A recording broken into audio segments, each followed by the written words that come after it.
Hey, what's up? It's Tati and I'm back with another review of AEW Rampage. Um, First match was actually pretty great, so I'm gonna give credit where credit is due. First match was Wheeler Yuta versus Hangman Adam Page, and you know what?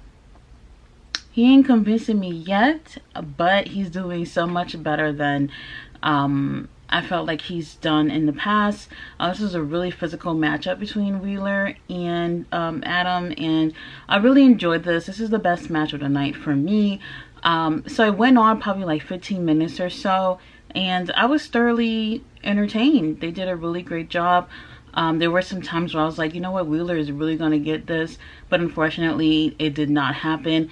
But I was like, you know what, I'll take that Wheeler lost this match if that means that Moxley will win on Dynamite. So we'll have the third match between Hangman Adam Page and Moxley on Dynamite. They're each 1-1 against each other, so whoever wins has one win up against the other. So I'm really interested to see where that goes, but definitely is a great match. We really get to see how much Wheeler has grown since he became part of the BCC. And you know, sometimes I do feel like certain opponents bring out you know, some of the best out of certain wrestlers, and definitely Wheeler really did a great job with bringing out what I've been feeling has been missing a bit from Hangman Adam Page. So it was a great matchup. Absolutely love this match. So no complaints. I can't wait to see how Moxley destroys him on Dynamite. So right after that, we did have Ricky Starks, Action Andretti. They're mad as hell about what happened on Dynamite, and guess what? Ricky's like, hey, you know what? You might never beat me fair and square. This is him talking about Chris Jericho, and he wants Chris Jericho. So I do believe that they might have a match on Dynamite where it's Chris Jericho versus Ricky Starks. So that'll be cool to see whatnot. I really did like the exchanges between Sammy Guevara and Action Andretti. They did a really great job. I would love to see them do something in a singles match in the near future. But it was a really you know, great little promo from Ricky. I think he's doing much better on the mic. Action Andretti, he's okay. He's definitely one of the newbies, so I do feel like he's really making a name for himself. Don't really feel like we need to see these two as a team. They're doing great as singles competitors. So right after that, we also have Eddie Kingston, who seemed like, you know, he's taking that invitation to the dark side with the House of Black. It does seem a little confusing about what he's saying. He does seem to wanna, I don't really know what it was. It's very cryptic, so it was a little difficult to understand if he was being serious or not. But it did seem like, you know, he might want to be part of House of Black or something to that effect. If that's the case, I really don't see that working out for Kingston. I don't really know how that's going to work out. They are so different, like absolutely on two different sides of the spectrum. So it's like, how does this work out? I have no idea, but I'm kind of interested in seeing where this go. You know, with Ortiz being involved, I'm not sure if he is right now, but it just seemed like Kingston is the only one who seems interested with being with the House of Black. So we'll see where that goes. Up next, we had the trios match. So this was the Best Friends and Danhausen versus Jeff Jarrett, Jay Lethal, and Satnam Singh. Now, you guys, you know, Rampage for the most part is taped right after Dynamite. So imagine Jay Lethal going through a emotional, brutal match with Mark Briscoe and then coming back later on to have this trios match. Kudos to him. He's definitely one of those guys who's really hardworking, and he's one of the best on the roster. Sometimes I feel like they need to pull him away from all this comedy shit, because he's really great. We know how great he is in the ring and on the mic as well, and I feel like we can really utilize Jay Lethal as a singles competitor. But anyway, this match ain't all that. We did get to see Danhausen in the ring, and I'm telling you, they're wasting this dude. Like, I do feel like for, you know, comic relief, he's great. However, he's much better than what they're showing him to be in the ring. Yeah, he makes us laugh, but I don't think it's enough. He's a wrestler at the end of the day, so we do want to see much better for him. I'm ready to see the very evil Danhausen. That little taste that we had of that a couple of months ago, they could have really keep going on with it, like a Dr. Jekyll, Mr. Hyde type of thing, where, you know, one minute he's very evil, the next minute he's very nice. Something like that, that they can continue to show both sides of Danhausen, where this can really benefit his career. I don't just want to laugh. I want to see what he can really do in the ring. Anyway, we did have you know, the match was just a simple match. It wasn't all that. We did get to see Satnam in the ring. There was some exchanges, barely any exchanges with Danhausen and Satnam, where Danhausen kept hitting him and it's like absolutely nothing, like a fly touching him. Like, it just didn't do anything at all. This match we could have did without. I don't know where they're going with this whole thing, but I do want to see some different booking with these guys. Jay needs to be singles. Danhausen needs way more than what he's giving right now. Orange Cassidy was there too. I want to see that All Atlantic title defended. I don't want to see you sitting ringside watching anybody back. Like, come on now, Tony, call me if you need some help with the booking, because this right here, we keep seeing the same thing over and over again. Anyway, Satnam ends up pinning Danhausen and they win, and I'm bored. Absolutely bored. We could have done without this match.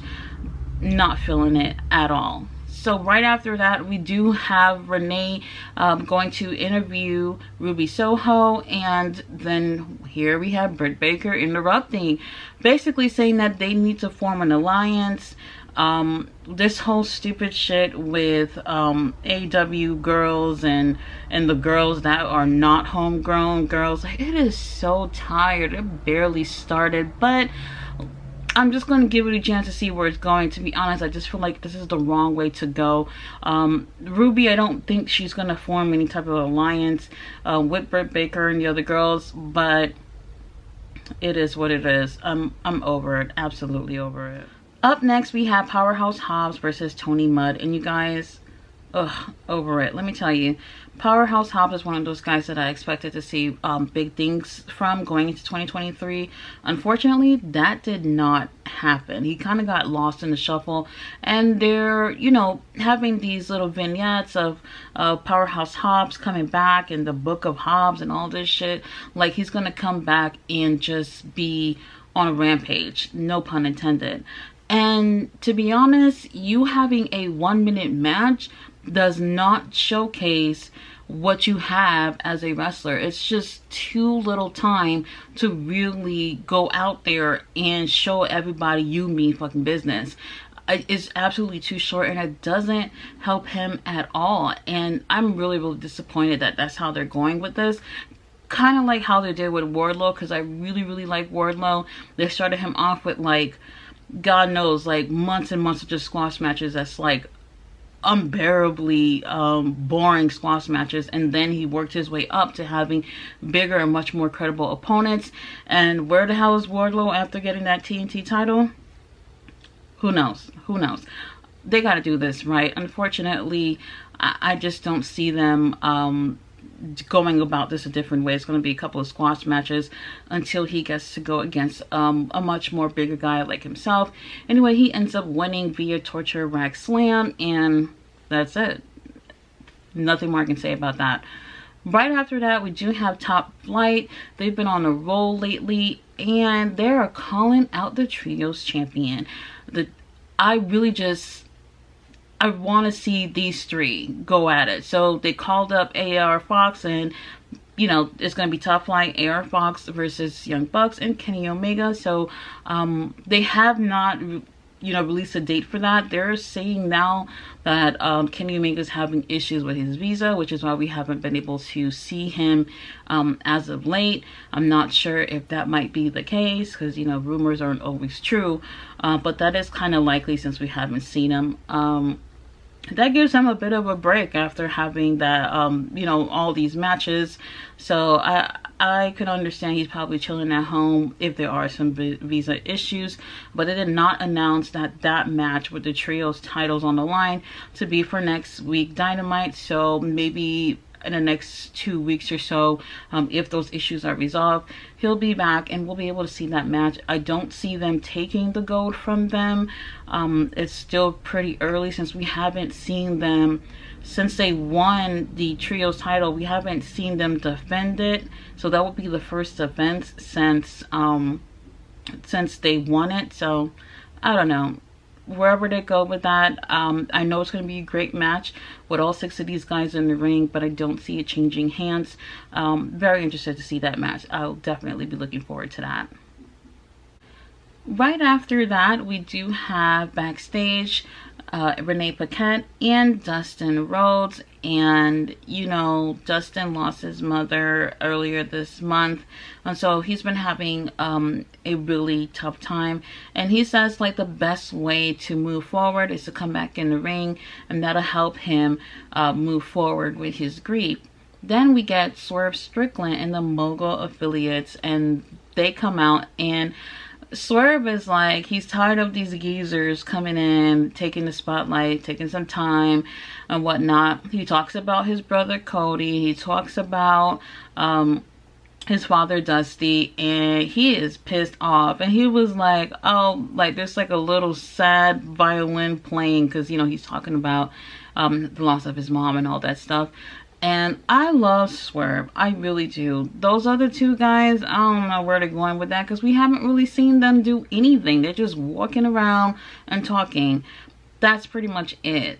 So it still seems like Swerve will be doing singles actions, but he's still part of a group, and we're not really seeing much of them as a group together. This is another advantage of having another trios around.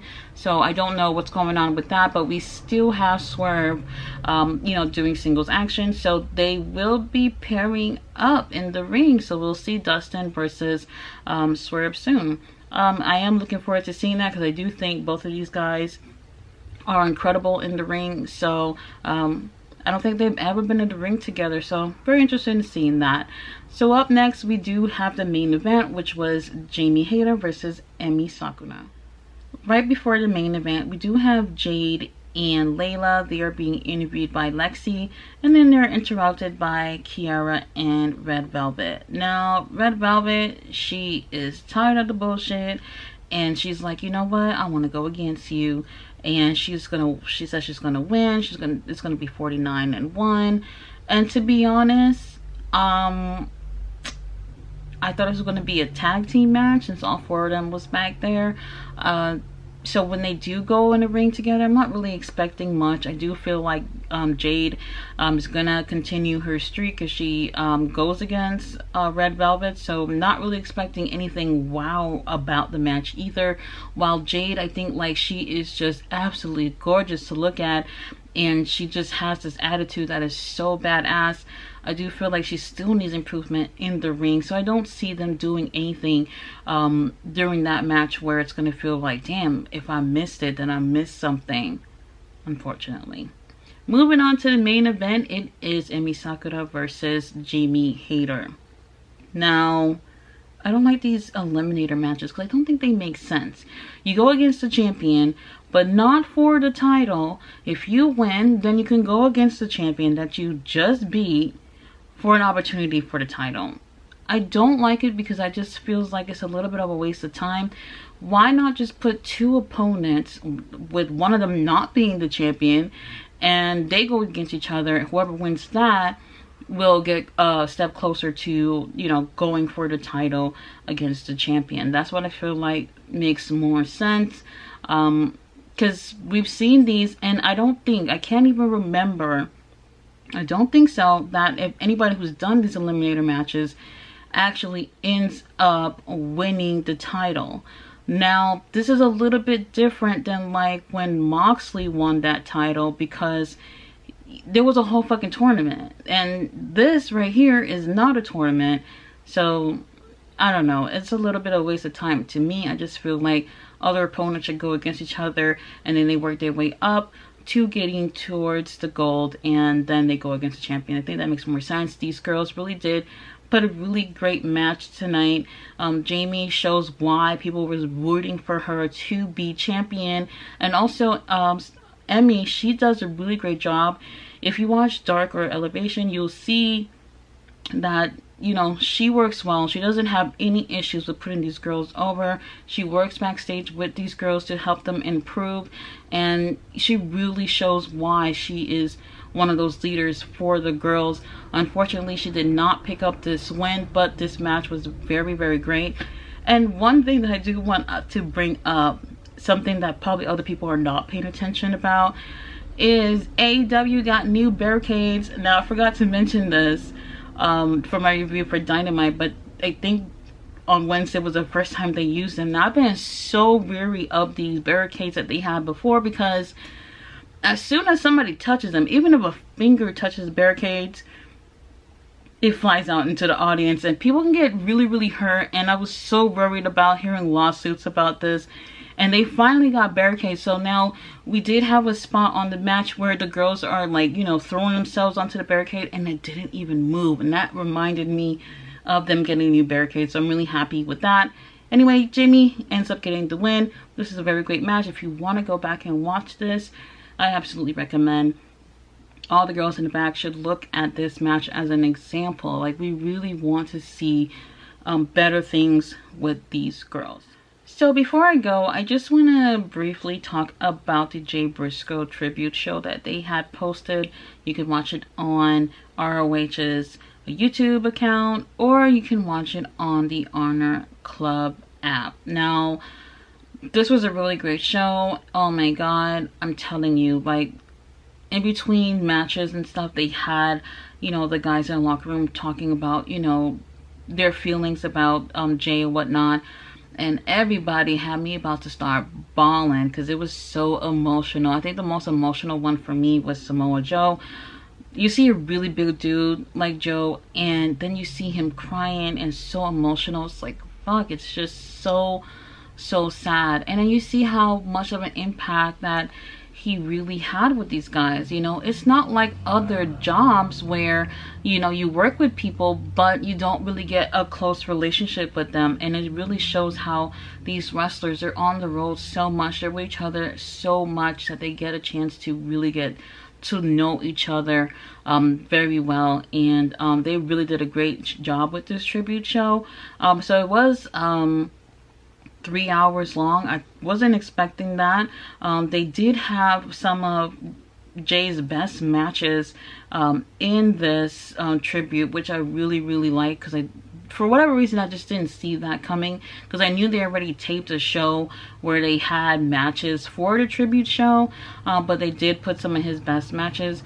And watching the match with Jay Briscoe versus Adam Cole, I was like, this is the Adam Cole we need in AEW. This was an absolute amazing feud that they had, and also this match was absolutely great. And I'm really glad that they did a wonderful job at showcasing Jay's career and having people show him so much love. I know his family can watch this tribute show and just feel so proud of Jay's career and what he's been able to offer fans, and also the friendships that he's had with these guys. And I really enjoyed that tribute show. So if you haven't seen it, go ahead and check it out. It's on YouTube, it's on the Honor Club, and it's absolutely amazing. Now, I'm debating about covering the Royal Rumble pay-per-view. I am not sure if I will do a review, but I am gonna watch it. And it's crazy because I have Peacock, but I never really checked out these pay-per-views. I tend to watch older stuff that I know that I enjoy, but I'm definitely gonna check this out and give maybe my review. We'll see how that goes, but I'm expecting some crazy stuff, and I'm expecting some lame shit as well. The Royal Rumble is one of those pay-per-views where people love to enjoy seeing legends come back and, you know, at least participating in the Royal Rumble match. So I'm looking forward to watching that, and if I feel like it was good enough to give a review, I'll definitely post that after the pay-per-view. Guys, thanks for watching my review. I'll see you guys back next week for Dynamite. Bye.